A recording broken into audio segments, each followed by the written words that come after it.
exato, mas são muitos, não vou citar todos. Mas eu li alguns, eu estava a dizer isso, que houve panfletos que foram feitos no jornal O Apostolado. Nós tínhamos lá o padre, o Joaquim Pinto de Andrade. Então, eu li isso, está escrito, está escrito. E até eu tenho um artigo em que o título do artigo, note bem, de 1954, era A Luta Continua. É uma pena que eu não me lembrei de trazer o artigo, mas eu tenho um artigo. O artigo não está assinado, era A Luta Continua, está no jornal Apostolado, de 1954 ou 1948, não me lembrei. A Luta Continua. E então, a outra pergunta que eu ia fazer.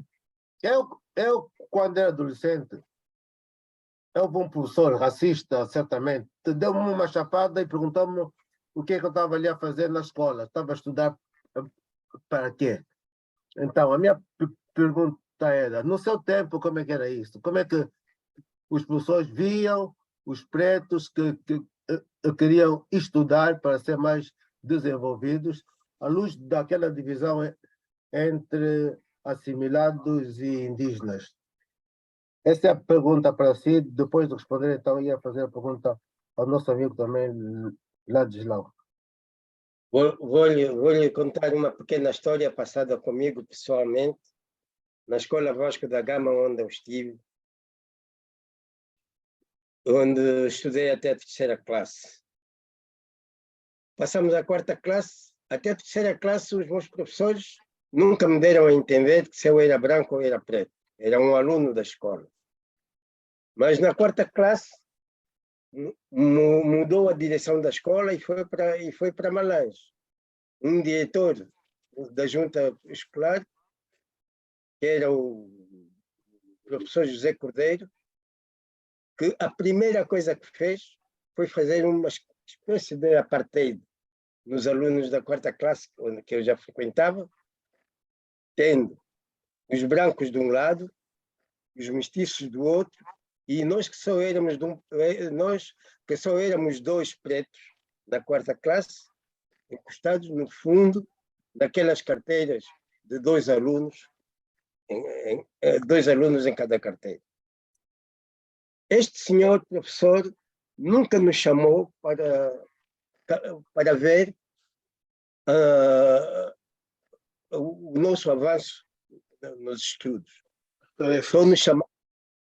Só nos chamava quando os brancos tivessem falhado, passava para os mestiços, e quando os mestiços não respondessem, então passava para nós. Se nós, por acaso, acertássemos, dava-nos chapadas, porque tínhamos a mania que sabíamos mais que os brancos. Se nós falhássemos, dava-nos chapadas, porque ele não estava para dentro dos escuros. Mas nós suportamos tudo isso porque queríamos fazer a nossa quarta classe. Houve um dia que ele não teve motivo nenhum para se meter conosco, estava ele a fazer uma explicação no quadro, e nós até estávamos muito atentos, e já sabe como é que são os miúdos. O meu lápis estava no lugar do meu colega, e o lápis dele no meu lugar. Simplesmente cruzamos as mãos para cada um cuidar do seu lápis e ocupar o apontamento do que se passava no quadro. Ele viu e disse para nós, aqueles dois aí no fundo, ganhamos dois no fundo, levantamos os dois, rua. Mas rua por quê? Rua já vos disse, e não voltei mais. Bom, eu era um miúdo que não gostava de faltar da escola. Fui para casa a chorar. E o meu pai perguntou, mas essa hora já estás aqui? Então contei-lhe a história. O meu pai levou-me à escola para saber do professor se o que eu estava a dizer era verdade. Sabe o que esse senhor disse? Disse que nós estávamos a andar a soco na sala de aulas. E por isso ele correu conosco. E o velho perguntou-lhe, mas então o senhor correu com esses dois alunos para não voltarem mais? Não, se quiserem, podem voltar. Ora, primeiro, este senhor mostrou-se mentiroso porque o que estava a dizer não era verdade. O senhor professor que estava a dizer não era verdade. Segundo, era covarde, porque ele a nós disse-nos rua e não voltei mais. E ali já estava a dizer que podíamos voltar se quiséssemos. Portanto, essa é uma manifestação de racismo puro numa escola oficial, número 25, Vasco da Gama. Queria saber disso, né? Bom, há outras histórias de racismo que eu conto no meu livro, não sei se vocês já leram, que é Qual é o título? Recordações Minhas. Recordações Minhas, praticamente 2.000 exemplares que eu fiz, acabei por distribuir e eu próprio já estou sem ele. Tá? O título Ali, é Recordações Minhas, desculpa. Recordações Minhas, sim. Okay. Conto em resumo o que foi a minha vida política. Diogo, antes que passe o Guilherme, também pode contar a história de enfermeiras? Enfermeiras, tive algumas, porque é claro que as enfermeiras eram muito mais recatadas e não se metiam no barulho. Mas, no entretanto, tem, por exemplo, a enfermeira Arminda Faria, que parece também esteve presa e defendia os presos políticos. Temos a Luísa Veríssimo da Costa, a filha do velho Pascoal da Costa, e a outra minha colega de Mengarda, Paulo da Almeida, a Eugênia Fernandes, a José Farrego. Todas essas foram minhas colegas, muito mais recatadas que nós, muitos deles não se meteram em política. Mas em Mengarda, vocês sabem, que foi a viúva do senhor Adriano Sebastião, também fez parte do grupo dos 36. Está? Está sim, está sim. Agora, antes do Tomás, Ladislau, o Caetano fez-te uma pergunta, podes responder, depois o Tomás pode falar. Eu ainda Ainda não não fiz, fez. ia fazer. Ainda não não fizeste? fez. Ok. Sim, ia fazer. Ok, tá Então, bom, tá bom. a pergunta é muito simples, é direta. Nós estamos na presença de duas gerações. Um já disse que tem 94 anos, mas outro está a esconder a idade, não diz que idade tem. Então, a pergunta, por que está a esconder a idade? Por que não diz quantos anos tem? E então, em função desse esconderijo, né, onde Da você sabe a idade, idade, eu queria também fazer uma pergunta. Bom, o Bavelho Ventura já disse que estava preso e não fala de uma fase, mas essa fase o nosso amigo Ladislau pode falar, que é, por exemplo, nós sabemos que o José Eduardo Santos também era enfermeiro, ele só falou do Mendes Carvalho, não falou do José Eduardo dos Santos como enfermeiro. E Desculpe, os enfermeiros, de facto, era uma classe referenciada. Caetano, desculpe. Sim. José Eduardo Santos estava a estudar, era técnico de farmácia, não era enfermeiro. Farmácia. Farmácia. Não era enfermeiro. Era farmacêutico. Técnico de farmácia. Farmacêutico é um curso. Estava a estudar. Então, é a informação que eu tinha, bom, mas está ligado à saúde. A informação que eu tinha é que era enfermeiro. Não sabia. Então, Amigo mas Caetano. mesmo assim, posso continuar? Amigo Caetano. Sim. Eu não percebi a sua questão porque depois perdi o sinal. Por favor, pode repetir a questão. A primeira questão é: estamos na presença de duas gerações.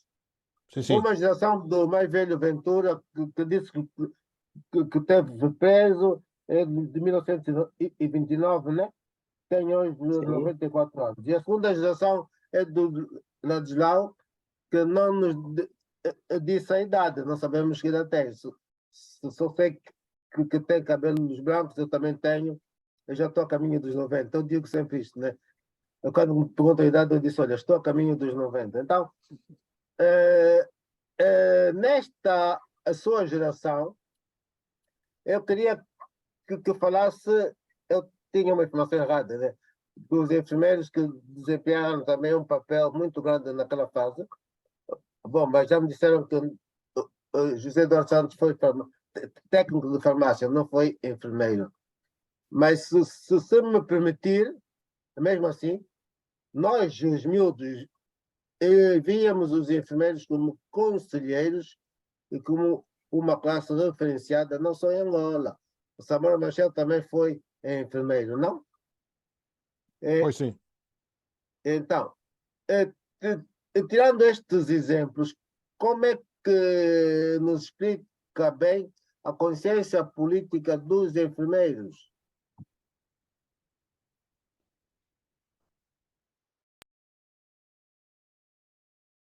Uma coisa, desculpa, uma coisa é falar, outra coisa é explicar a gênese, né? A gênese da consciência política, porque havia muitos, na minha família também houve enfermeiros, eu disse que foram vítimas, né? Nas prisões, etc. Então, como é que se explica isso? É por estarem a trabalhar com pessoas, na altura, os indígenas, os contratados, as condições de vida. Deixa-me dizer que eu viajei muito por Angola, né? Naquela região dos Dembos, antes da independência, e o que eu via era horroroso, horroroso mesmo, horroroso. Então, os enfermeiros devem ter dados que talvez não sejam úteis. Muito, eu não sei se me fiz entender, né? Muito obrigado. A começar pela idade. Bom, Caetano, você... não há nenhum problema. Posso? Sim, sim. Pois, não há grande problema, mas a diferença entre mim e o mais velho, permita-me chamá-lo assim, José Ventura, é de 30 anos. Portanto, eu nasci em 1962, estou com 61 anos, não é? Nem tão velho, nem tão jovem. Mas dizer-vos que da geração de que eu faço parte, um bocado mais para trás, como já dizia anteriormente, sustentaram e ainda sustentam o sistema de saúde de Angola. Pena é que o nosso tema, e aí se calhar o amigo Mesquita poderá abrir uma outra ocasião para discutirmos, não sei se será em que momento, da contribuição dos enfermeiros nos 48 anos para a independência. Então, estaria mais à vontade para falar da enfermagem nesse período. Nós ficamos fechados não é, para a contribuição do enfermeiro na luta pela libertação. E fica um vazio enorme, exatamente, do que terá acontecido de lá para cá. Nós temos 48 anos em que teria muito para dizer do que a geração e o tempo do nosso veterano José Ventura. Contudo, é ressaltar que, já dizia eu, que o pendor, que a audácia, a determinação, o altivismo que vingava, reinava no seio do enfermeiro da época, eles continuam no sangue, mas com uma outra perspectiva, na verdade. Dizer que temos nomes importantes para ressaltar que não são tão jovens também, mas que terão partilhado conosco alguma experiência, alguma sabedoria. E aqui queria destacar, pelo menos, a enfermeira Emengarda partilhou conosco algumas experiências, momentos bons, que integrou a associação, esteve conosco nos primeiros anos de criação da organização.